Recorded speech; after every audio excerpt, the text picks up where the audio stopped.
নমস্কাৰ বন্ধু-বান্ধৱীসকল।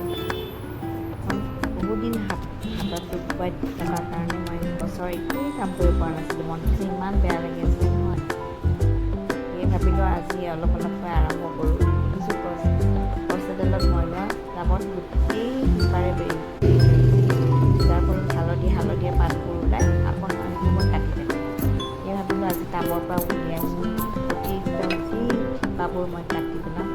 দেখিছেনে গুৰিত কিমান ডাঙৰ ডাঙৰ শিপা, একদম টাবটো ফাটি যাওঁ হৈছিল।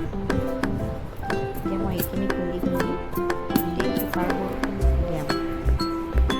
তেনেদৰে আন এডাল গছতো গোটেই শিপাৰে বেৰি ধৰিছে আৰু শিপাবোৰ বাঢ়ি ওলাই গৈছে। একো চুব পৰা নাছিলোঁ। মনটো যে ইমান বেয়া লাগি আছিলে, হাতখনত দুখ পাই থকা বাবে। দেখিছে গোটেই শিপাবোৰ মই লাহে লাহে অতি ওলাই দিলোঁ।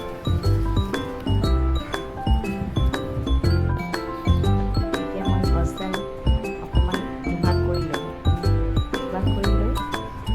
এতিয়া মাটিবোৰ অকণকৈ টুকুৰীয়া মাটিবোৰ উলিয়ালোঁ আৰু মাটিবোৰত যিখিনি অতিৰিক্ত আটা আছে সেইবোৰো পৃথক কৰিলোঁ। আৰু এতিয়া এভাগ মই ধুনীয়াকৈ আকৌ ৰোপণ কৰি দিলোঁ টাবটো।